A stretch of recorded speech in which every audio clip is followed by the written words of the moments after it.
সোনারপুর গ্রামের ছোট্ট গ্রামে ছিল এক হাসিখুশি মানুষ যার নাম গোপাল। সে গ্রামের সব ছোট বড় মানুষের প্রিয় ছিল। তবে তার একটা বিশেষ গুণ ছিল।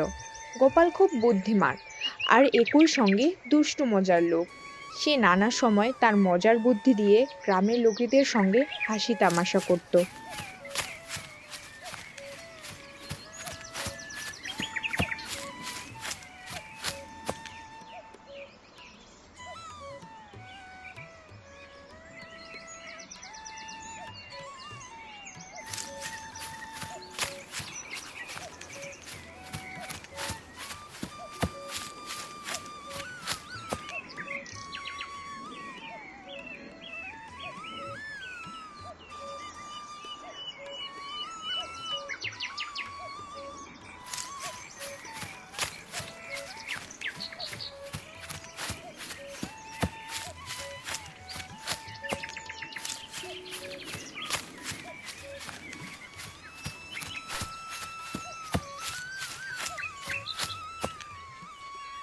সেদিন সকালবেলা গ্রামের মোড়ে চায়ের দোকানে বসে গোপাল ভাবছিল,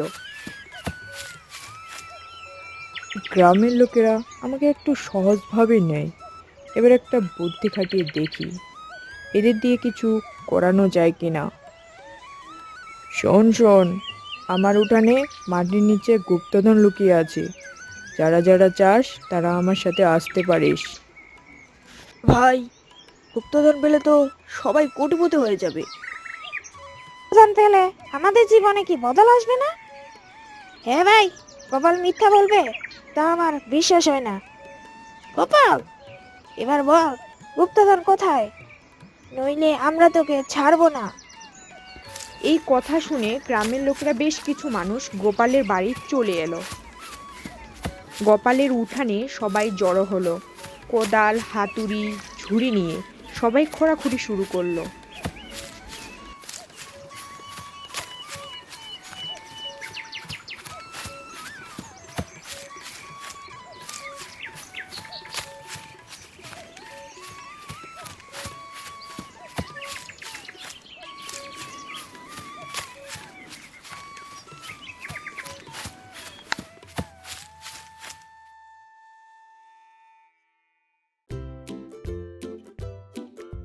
দুপুর গড়িয়ে বিকেল হতে লাগলো, কিন্তু কেউ কোনো গুপ্তধনের চিহ্ন পেল না।